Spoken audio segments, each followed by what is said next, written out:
Right, so this here is just to make sure that you are in the right place. This is 18100B or 102. And my name is Toby, so Toby Coding.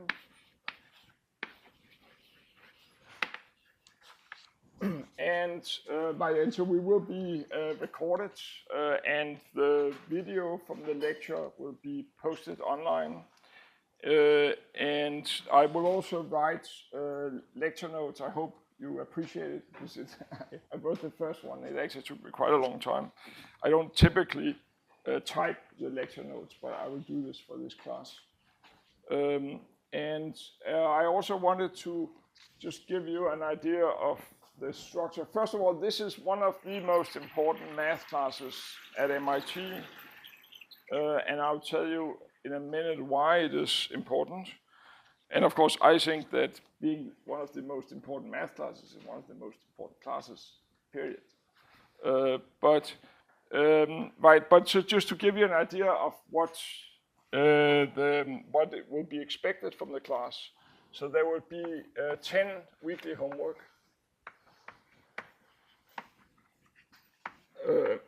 And the first one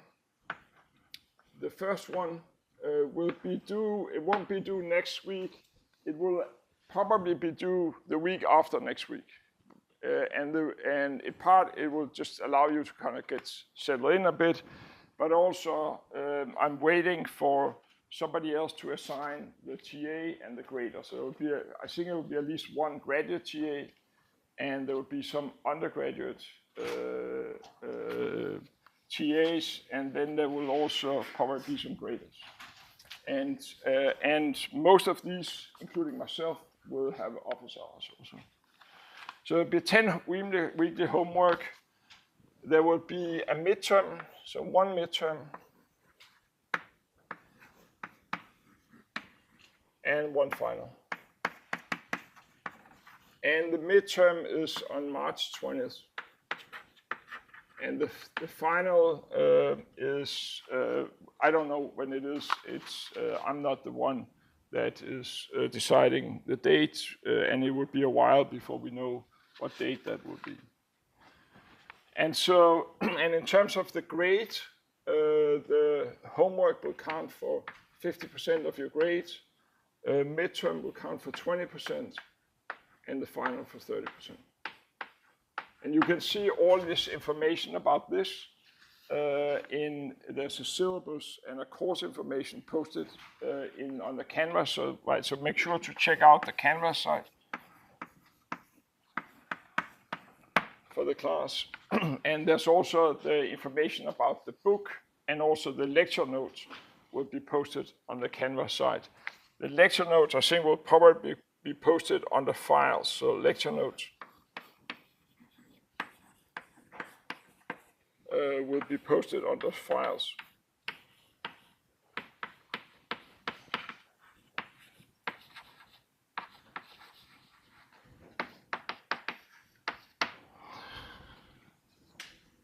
And one other thing is that I have activated what's called PSET partners.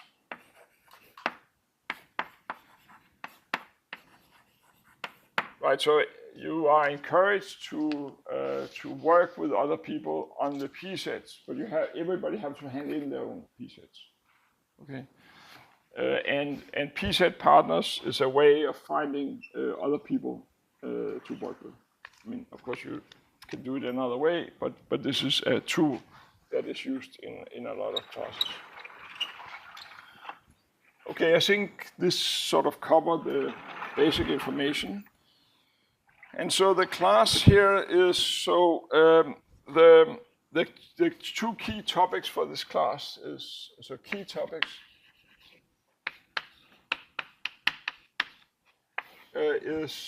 one is you will learn how to write a mathematical proof.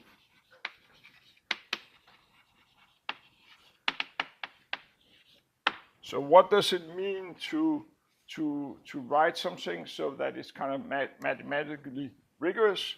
And the second thing that you will learn is how to prove theorems.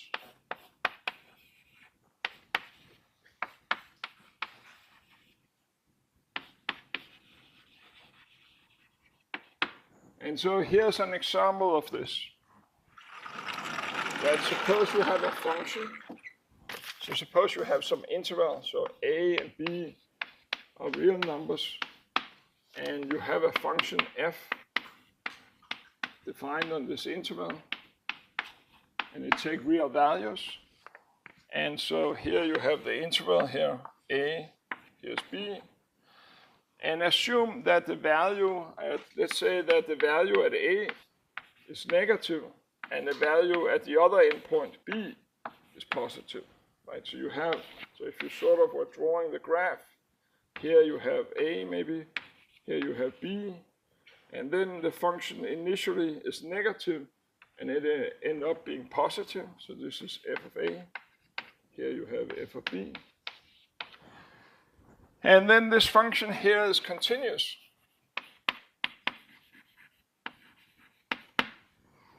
So the function sort of looks maybe like this. So f is continuous.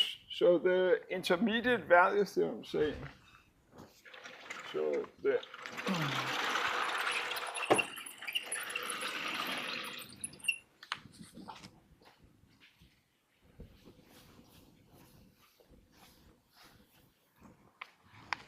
the intermediate value theorem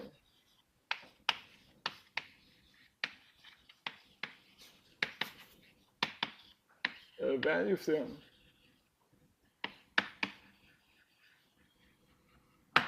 it says the following, that if you have a continuous function on an interval, then it takes all values in between, right? So the intermediate value theorem say in particular that there exists a c, and the c here is between a and b, so that the value of the function at c is 0, right? Because the function starts off negative and it ends positive, so there must be somewhere in between where it hits 0, right? That's the intermediate value theorem, right? But now the question is then, how do we make this into, right? So, and it's kind of obvious. It's sort of intuitively obvious that if you take a function, right, continuous means something like that. If you were drawing the graph, then, and you'd have this like piece of chalk here, then as you're drawing the graph, the chalk is not allowed to leave the paper, right? It can't have a function like this here that sort of jumps, so go like this, and then you jumps like this. That's not continuous, right? This is not continuous. Right, so continuous function is like that you have to, when you draw it, it's like in one motion. The chalk doesn't leave the blackboard, right? And so it seems obvious that there should be some point in between where you're crossing this axis here. Right? But how do we make this into a rigorous proof? Right? And what is the property, right? So how do we make this into a proof? So how do we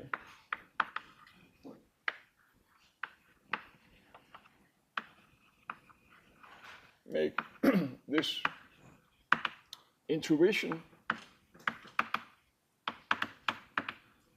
into a proof?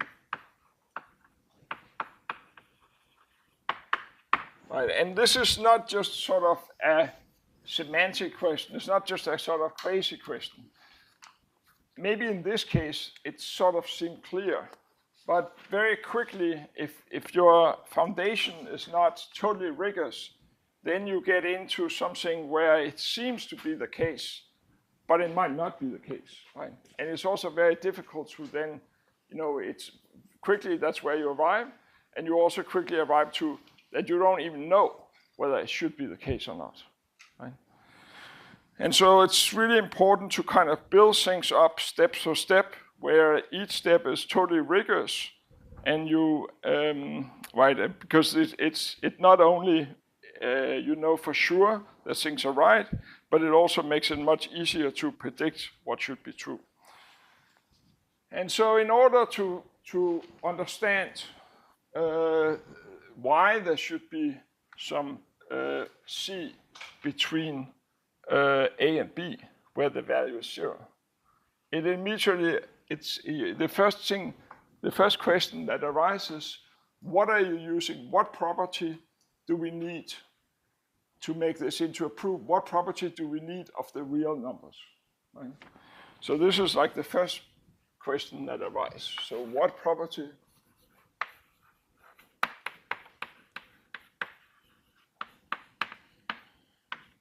are we using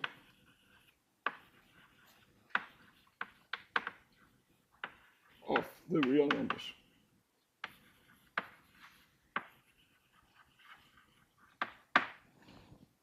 Right. And so in fact, what is the real numbers? Right? So what are the real numbers?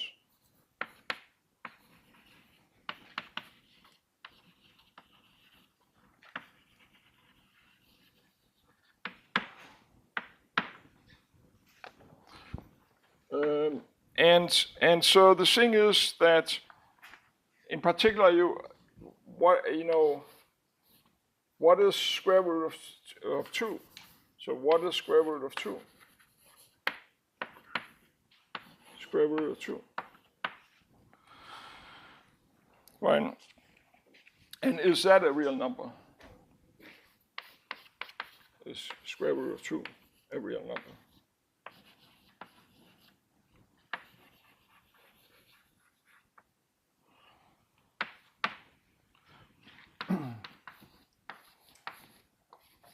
Right, so those are some of the questions that you immediately get to. And so now, so the answer to what are the properties that you're using of the real numbers, so the answer to this question here is the following. And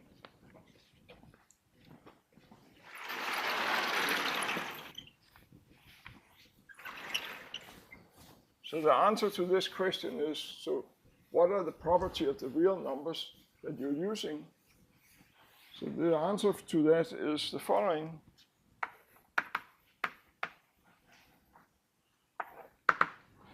That the real number, so R, is a complete ordered field that contains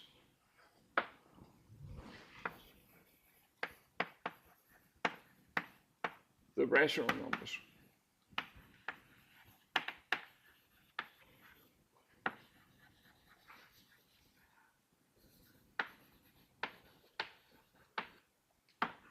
The rational numbers Q. I denote the rational numbers by Q and the real numbers by capital R. So that is in order to make this proof, this proof of to make this the intermediate value theorem, this property that if you have an interval from A to B, you have a continuous function on that interval, and it starts off negative and it ends positive, that then there is some value in between where 0 is achieved. In order to make that rigorous, what you're using about the real numbers is that it's complete ordered field that contains the rational numbers. So we need to understand what this here means, right?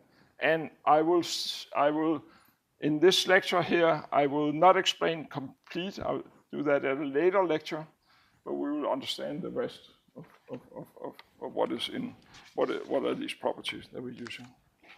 So just first some notation. So first some notation, the natural numbers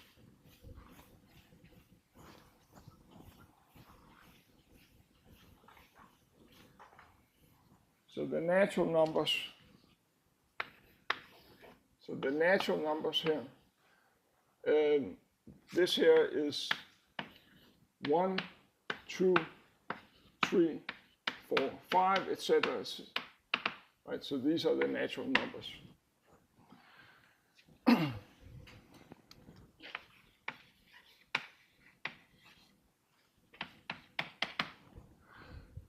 The integers, so to set here, these are the integers.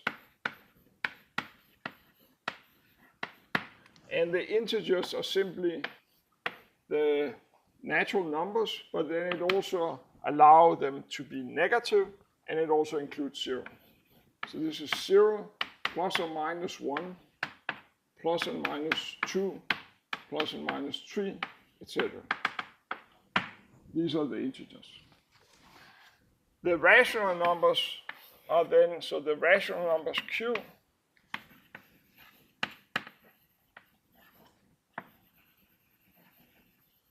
so these are numbers of the form m over n, where m here is an integer and n here, m is an integer and n here is a natural number. That's a rational number. And so now what are the properties, right? So we're building up to trying to understand what property of the real numbers is, but let's try to somehow understand a little bit better what are the properties that we really have about the rational numbers. So for rational numbers, we have, right, so we write a rational number as a quotient like that, right? But of course, there are many ways that you can write a quotient, right? So property of the rational numbers.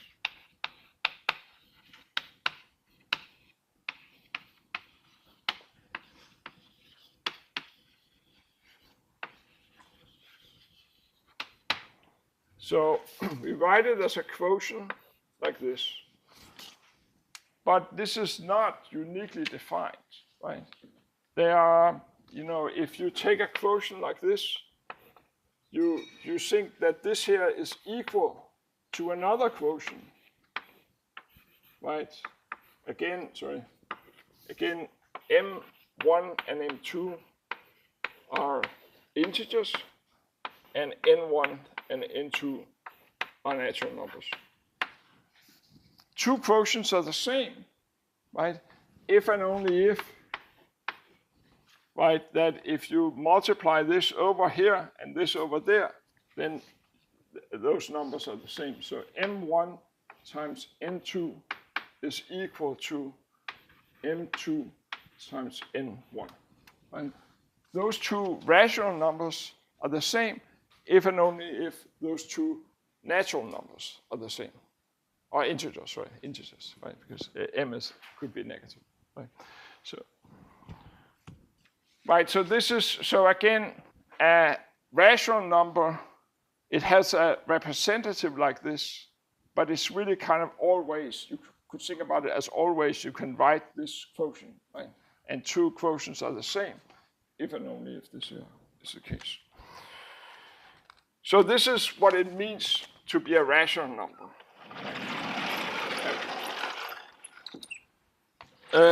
But then there are some operations, right? If you have two rational numbers, then you can add two rational numbers together, right?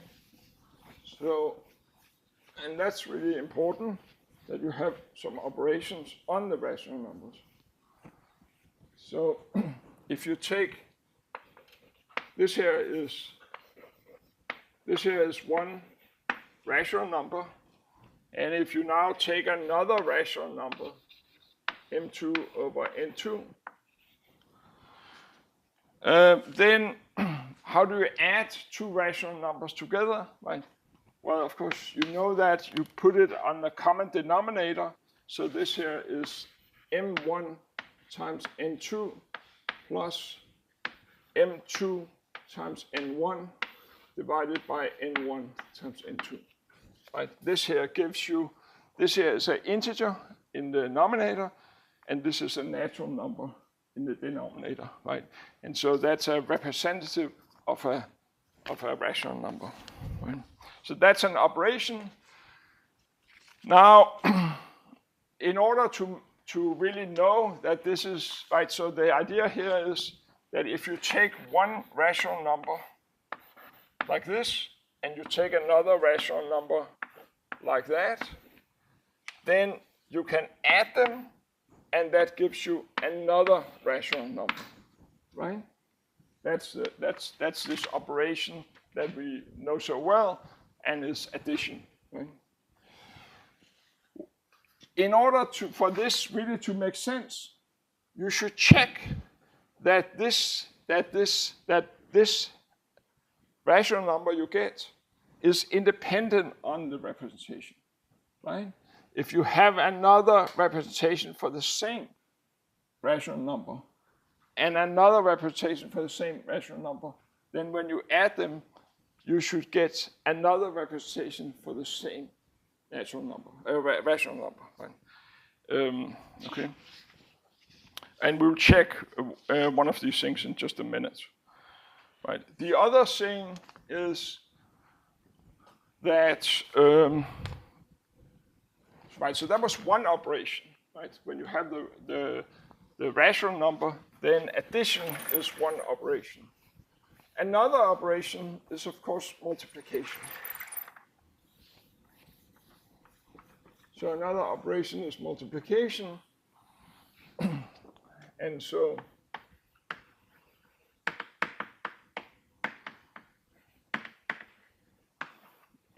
if you take one rational number like this, and you take another rational number like that, then if you multiply them together, right? So what does it mean to multiply two rational numbers together? Well, of course you know this very well. It's just multiplying the denominator. So that gives you an integer. And then multiplying the denominator, that gives you a natural number. So this here is a rational number. Okay. And then there's another thing. So this is addition. This was addition. This is multiplication. But there's another important property that you have for the rational number, and that is an ordering. Again, we're trying to understand this question up there, but we are just trying to understand how do we make the intermediate value theorem, how do we make this rigorous? And so we need to understand what property of the real numbers we need. And so this is explained in this, and we were working towards trying to understand the different concepts in this. What is a field? That's what we're trying to understand. And so we have addition in the rational numbers. We have addition, we have multiplication, but we have another operation on it, which is an ordering. So if you take a rational number here, then you can say that this rational number is less than another rational number, right? When is it less than another rational number? This is equivalent to saying, remember that these here are natural numbers, so they're positive. So that this rational number is less than that just means that m1 times n2 is less than m2 times n1, right? Here I'm using, right, I'm just multiplying over here, right? And I'm using, of course, that these numbers here are positive. Okay, so this is an ordering. So in the rational numbers, there is actually an ordering. Okay, so that's really important also. Right, so we have these two operations, and then we have an ordering, okay? And so here is, so, right, so here is, so let me just check, right? So I said that when we talked about addition, right, when we talked about addition here, then there was something really you had to check that this even made any sense, right? And for this to make any sense means that this rational number you get from adding these two is independent on how you write this rational number and how you write that rational number. And the same for multiplication. So let us check that.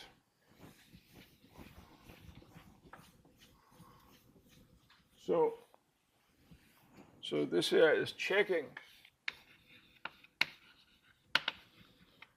that multiplication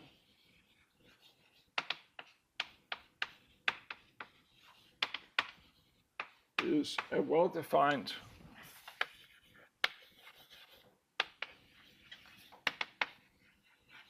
operation, i.e. it is independent. It is independent of the representative.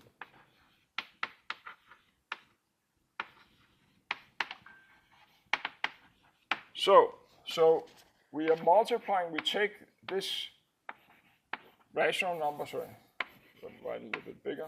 This rational number. So this is one rational number, and we multiply it we multiply this rational number by another rational number. Let's call it P1, Q1. And then we take another representative for the same rational number, and let's call this M2, N2. And for this rational number, we take another representative. And we want to prove that this here is the same, right? This number here is the same as that number here, right? So how do we do that?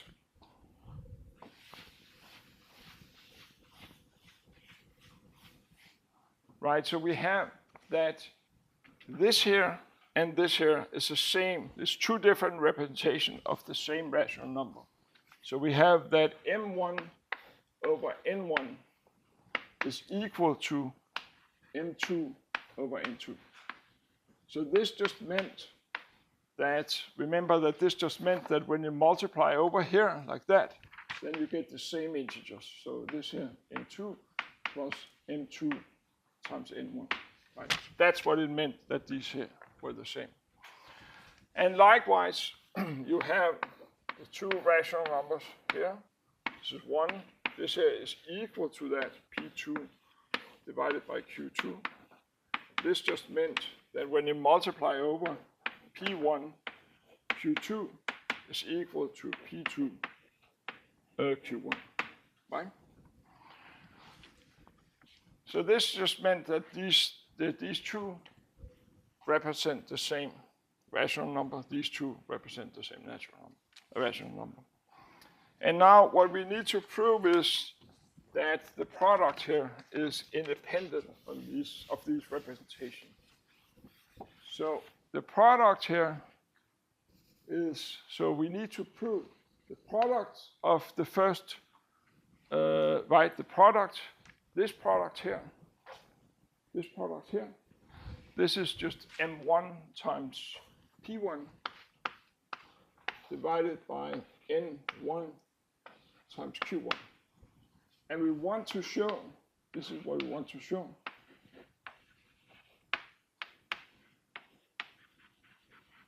that this thing here is the same if we took this other representation and multiply it by the other representation of this.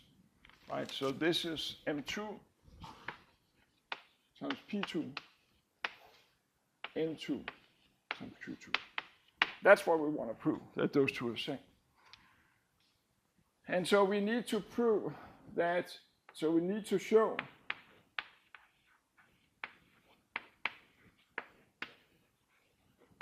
that M1 P1 times this denominator here, N2 Q2, right? We need to prove, need to show that this thing here is equal to M2 P2 N1 Q1. That's what we need to prove, right? But now let's see. So we know that if we take M1, right? If we take M1 and together with N2, right? M1 together with N2, this is the same as, so this here is the same as M2 N1, right? This is what this here say, right? And it also say that if you take P1 together with Q2, then you may as well write this thing here, right? So you may as well write P2 Q1, right? So this thing here is equal to that. But now you see that here you have M2, here you have N1, here you have P2, here you have Q1. So those two are the same, right? So this proves that this operation of multiplication is well defined in the rational number, right? And similarly for addition. The reason, of course, why I chose multiplication is that it looks a little simpler on the blackboard, right? It's a little more messy if you did addition, but that's really, it's just exactly the same. Okay, so, right, so now, and then, so this is also supposed to illustrate, how detailed a proof is, right? So, when we have a concept like this, we want to make sure that it really makes sense, right? And in this case, makes sense that it's well defined, it's independent on the representation. And so the proof here, this here would be the proof. Okay, so the takeaway here at the moment is we're building towards this with understanding a field. We want to understand the real numbers. But the takeaway at the moment is that on the rational numbers, there is a way of adding two rational numbers and multiplying two rational numbers, and there's also an ordering. Okay. And so this leads us to the following definition.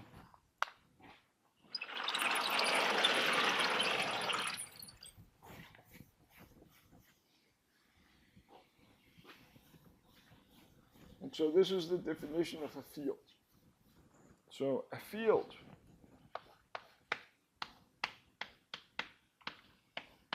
and I will use F here, capital F for a field, is the following.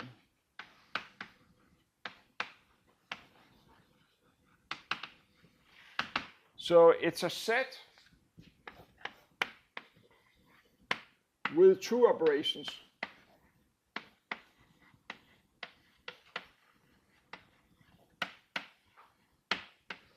And the operations we are denoting suggestively by, so the two operations are denoted suggestively by plus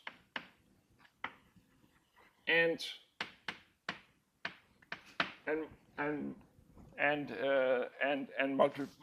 like a multiplication, like a dot, right? So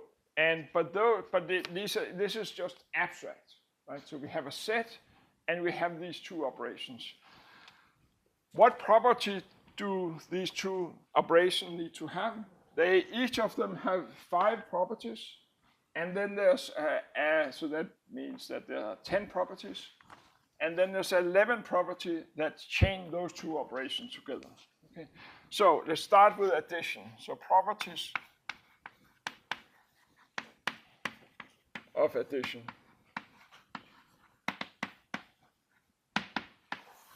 So the first property is that addition make any sense. So if you take an element in the field and you take another element in the field, then addition gives you a third element. So when you add these together, this is just a third element in the field. So this is the first property, that it really is an operation, that when you take two elements of the field, then you get another element in the field.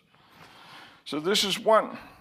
The second is that if you add two elements together, so x and y are in the field, if you add two elements together, then the ordering that you're adding it is irrelevant. So this here is the same as y plus x.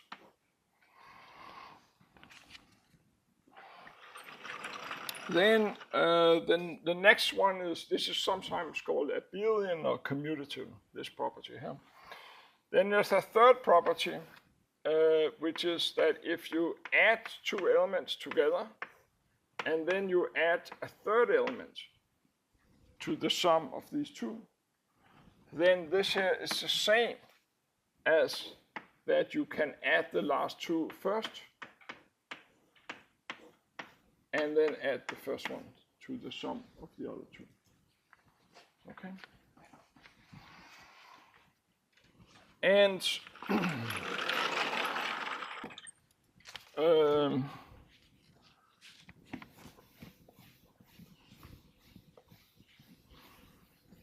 right. And so the fourth property is that there is what is sometimes referred to as a neutral element. So there exists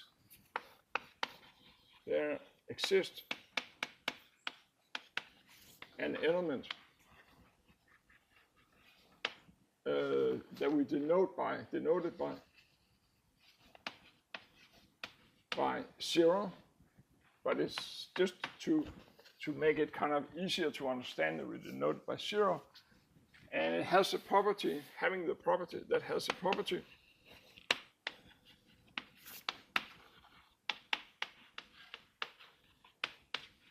that if you take this 0 element and you add it to any other element, then it just gives you back that other element. So it's kind of neutral for the operation.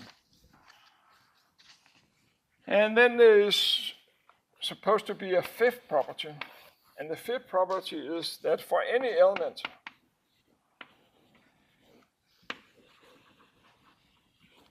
x, there exists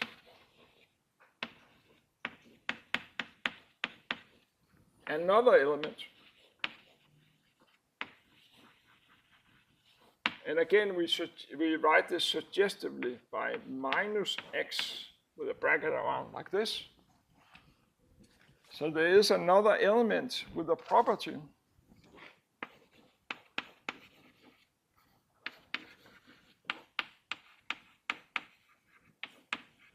that if you take x and you're adding this other element, then you get 0.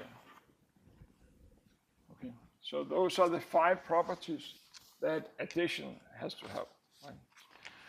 And then multiplication have to have 5 properties also. And these are similar to this with a little twist.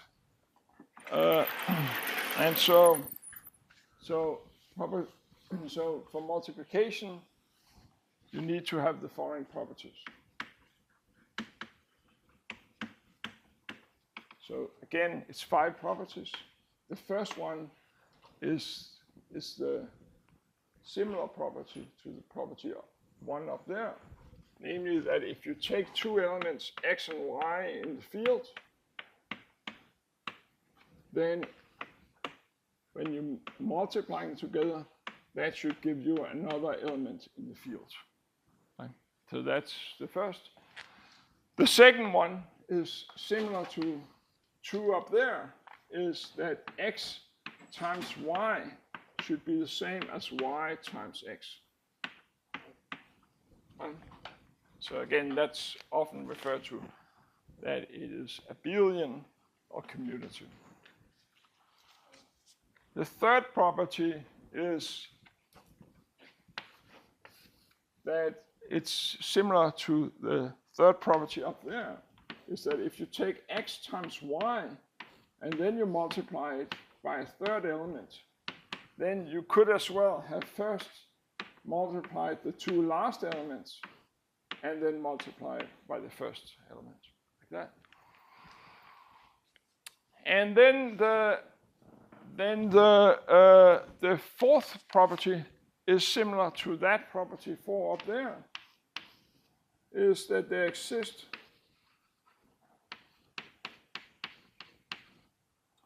an element denoted suggestively by 1 here, with a property that 1 times any element x, just give you back that element x. Right? And then the fifth is similar, except there is a twist, slight twist. And so the fifth property is that, but it's very similar to that fifth over there. So the fifth property is the following. So the fifth property here is that there exists, that for any x in the field, except 0. You have to disregard 0. For any other element, there exists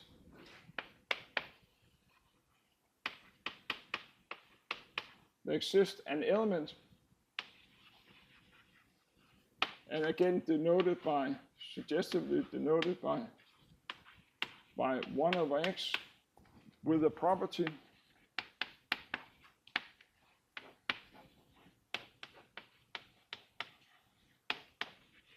that x times 1 over x is equal to 1. Okay, so those are the 5 properties for addition, 5 properties for multiplication, and you see that they are like, the one for multiplication is like a mirror of the one for addition, except the fifth one has this, that you have to look away from the 0 element. Right?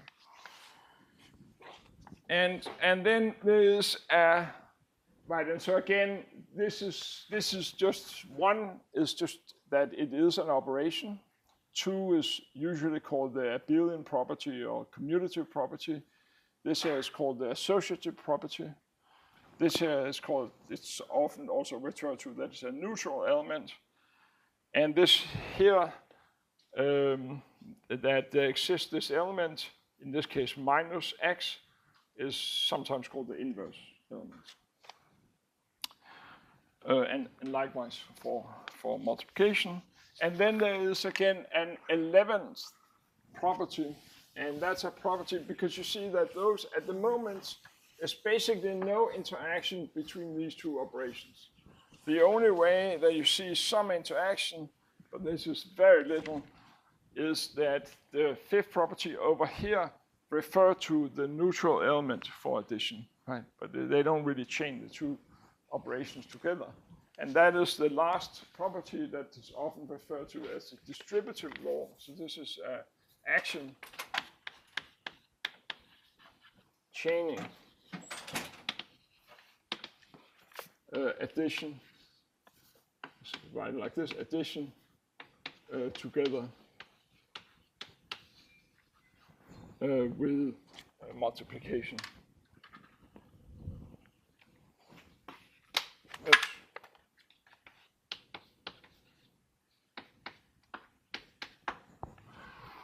And that is that, that if you take x and you multiply it by y plus c, you take the sum here, and then you multiply it by x, that is supposed to be the same as where you first multiply x with y, and then you add when you multiply x by c. So this is often called the distributive law. Okay. And that's a law again, or action, that is chaining these 2 operations together. Okay, so now let's try to see, so let me just establish just one little property of a field. And you see, like that when we talked about the actions for addition, right? I just said that there had to exist one element that we call the zero element, and it had to have some property. But maybe there are many elements, right? And so this is the first little theorem. For any field, I just write it as capital field, but it's just to kind of, but you don't really have to. For any field F, there exists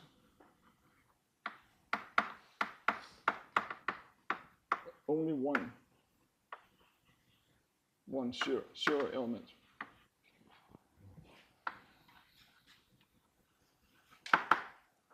Okay, now let's try to prove this. And again, you know, I'm trying to. I mean, there's all kind of important concept in this class, but there's also the thing. I mean, another thing that is important to learn, and usually, and you have to be a little bit patient because it will take you a little bit of time to learn it. Is how to write a mathematical proof. Right? And so this here just gives you just a little bit of idea of it. So we want to prove that there exists only one zero element. So assume that O1 and O2 are both zero elements. Right, so this means that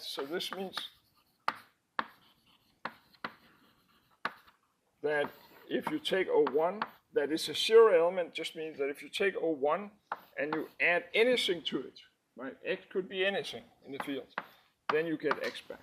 Right? That is that O1 is a zero element. That O2 is a zero element. Just means the same thing, that if you take anything in X, then you get X back. Right? Now we want to prove that O1 is equal to O2. So I just write O1 plus O2. But now I'm just thinking about this O2 as my X. So I'm adding 0, O1 to this X. So I know that I'm just getting this here back, right? That is because O1 is a zero element. But I could do the same with O2. That I take, and the ordering I know already is irrelevant, right? Whether it's O1 plus O2 or O2 plus O1, that's the same. So I can think about this O1 here as my X. And so I'm adding the O2 to it, right? But then I know that I'm getting this here back, right? So this here must also be equal to O1, right? And so you see that O1 is equal to O2. And of course, in the notes, in the notes that are posted, things are kind of written slightly more rigorous. I mean, you know, it's like, I mean, there's a little bit more meat to it. Here I write it a little bit shorter on the board. But so look also at the notes.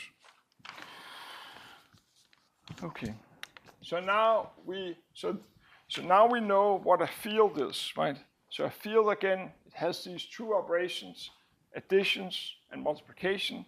Each of those operations have 5 properties, and then there's 11 properties that chain those two operations together.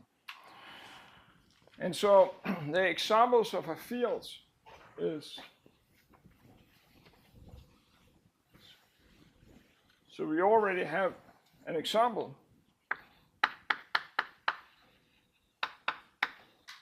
So the rational numbers here is a field. Right, it has these two operations, and with all the 11 properties. The natural numbers is not a field. It's not a field. It fails even the most basic thing. I mean, it fails many of the properties it needs, but it fails that even the zero element is not in it. Right? Of course, it's not even a, yeah. Anyway, so, and the integers here is not a field. is not a field. That is slightly closer to being a field, but it's still not. And why is this not a field? It's for multiplication, right? If you take 2, then, right, 2, if you think about 2, then there should be, right, the neutral element for multiplication, that's a usual 1. Right? But if you take, say, the element 2, then there should be an element like the inverse. There should be an element with a property that if you take 2 and you multiply with that element, then you should get 1. Right? That should be the inverse element, right? 1 over it. But this is like a half, but you're missing a half in the integers, right? So that's why this here is not a field. Right? Okay. So the next concept is, so we're working our way towards trying to understand what property of the real numbers that we need in order to make that the intermediate value theorem the proof rigorous. And so we now know what a field is. Next time I'll talk about, or the next few times I'll talk about complete what that means. But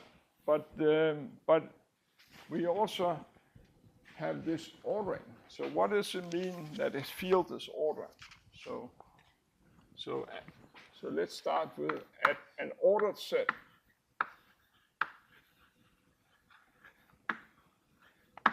So an ordered set.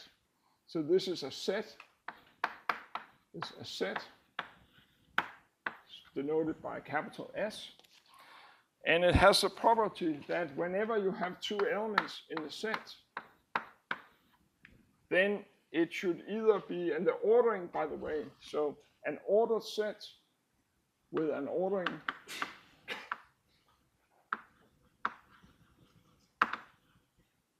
and I denote the ordering again suggestively by this.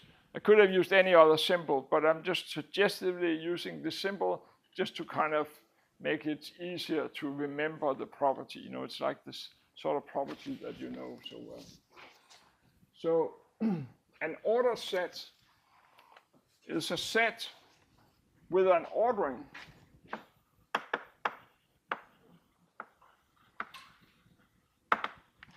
and again denoted by this, so that if you take any 2 elements in the set, then one of the 3 properties should hold. The following 3 properties should hold.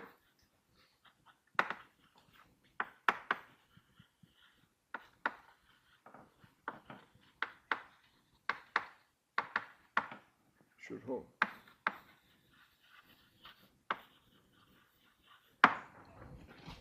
One is that so either x should be equal to y. 2, the other possibility is that x is smaller than y, or 3, y is smaller than x. So basically, if you have an ordered set, whenever you take 2 elements, you should be able to compare these 2 elements. Of course, these 2 elements could be the same elements, right? But if they're not the same element, then one should be smaller than the other, right? So that's the idea.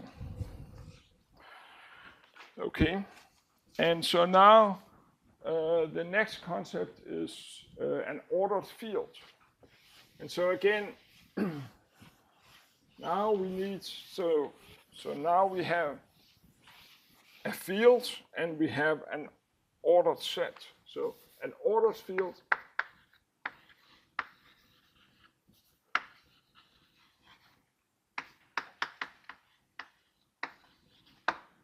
is a field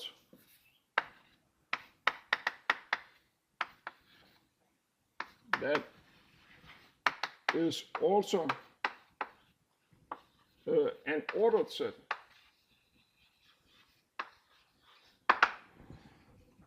And then the operations from the fields and the ordering, they should speak to each other, right? So there should be an interaction between these two operations.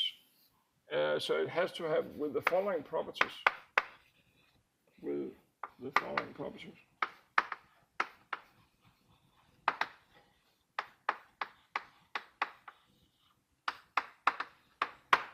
That if you take so it's following two properties, that if x is less than y, and you're adding a c to both, so if you're adding, so this here implies that for any set in the field, if you add the sets to both sides, so x plus z is less than y plus z. So you should be able to add something to both sides, and it's still less than like that. And the other thing is, so this here is how do the ordering interact with addition, and the other thing is how do it interact with multiplication. And there the property is that if you take a x that is positive and y is positive, and y, so you have both x and y that are positive, then the product of these two should also be positive, right? So then this here, the product of the two should also be positive, right? And so this is how do the ordering interact with multiplication, right? This is how it interacts with addition. This is how it interacts with multiplication. Okay. And so now, well, the first thing you observe is that, again, you already know an example of this. So,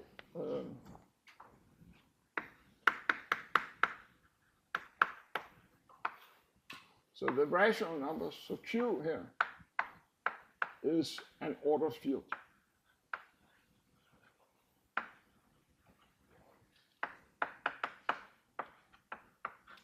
Right, we've already seen that it is a field, has those 11 properties. It has addition, multiplication, each of those have fine property. It has the 11 that chain the two together. And we also discussed the ordering. If you take two rational numbers, what does it mean that one is less than the other, right? It has the property of an ordering that you can compare any two elements, any two rational numbers, that either they are the same, or if you have two, one is less than the other.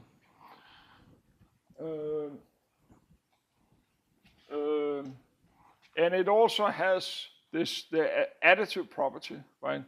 And also the ordering interact with addition in this way, and it interacts with multiplication in this way. Okay? So the rational number is indeed an ordered field. Okay. Now, let me just establish one last property. And that is that if I take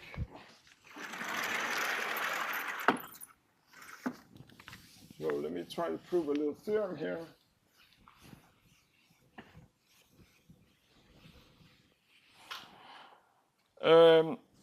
So here's the theorem.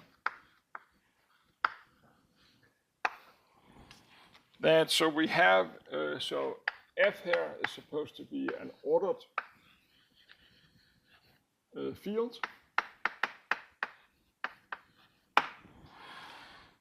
And then we have that x here is less than y, and c here is positive. Fine. So I assume I have this, and now I want to show that then I claim that from these properties that an ordered field have, I get automatically then x times c is less than y times c. So I claim I get this property here, right, that you know from these properties over here. Okay, so let's try to prove that.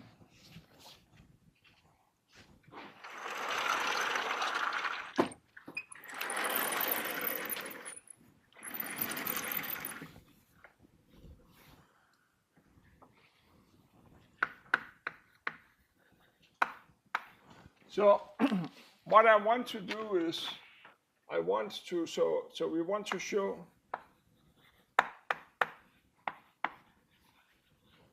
that x times z is less than y times z. Right. This is what we want to show. Now, to say this here, right, this here is equivalent. This is equivalent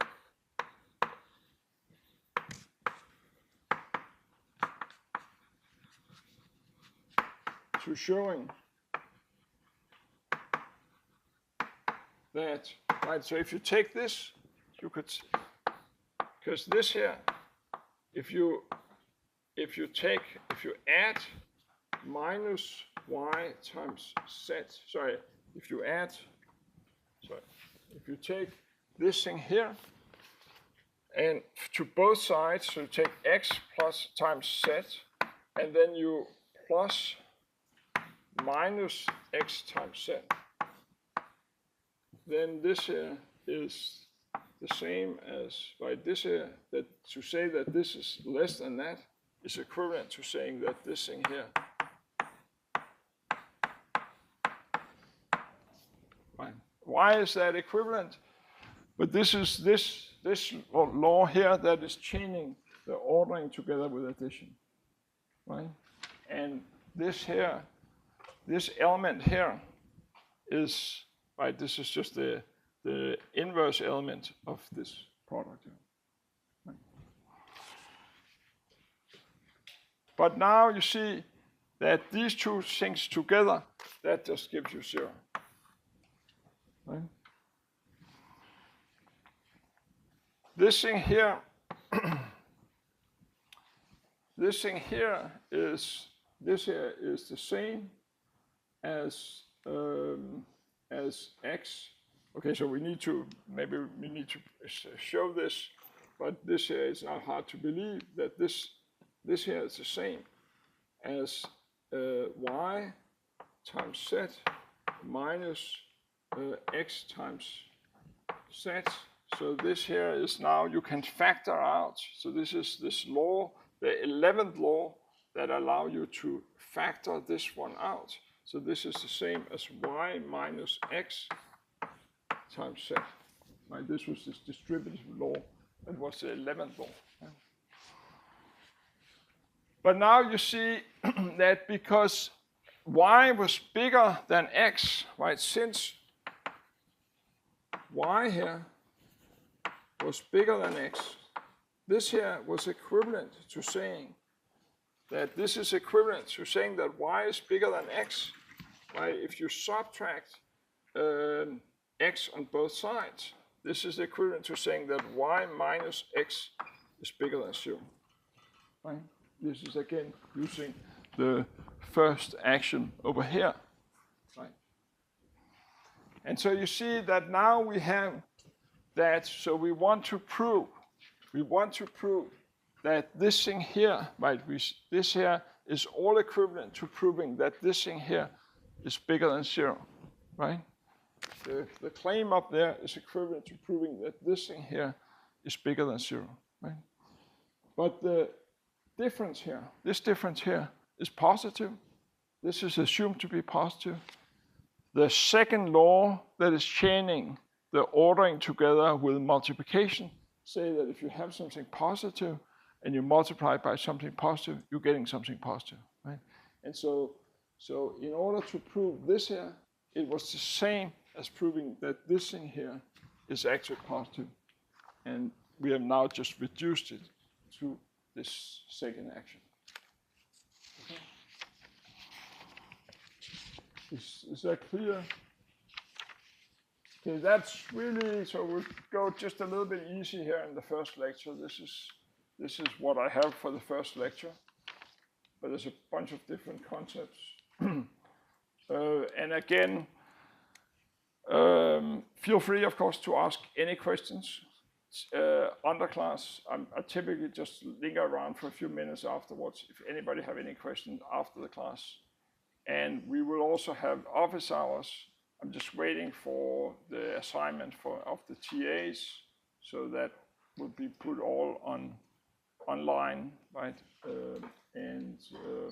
Yeah, okay. Let me know how it goes. And one more thing is that this I mentioned before, but so my experience is that it takes people a little bit of time to get a hang of this with writing proofs. So don't be discouraged. A few weeks or months into the class, things will really turn around, and it will all make sense, and then it will be more fun also. Okay.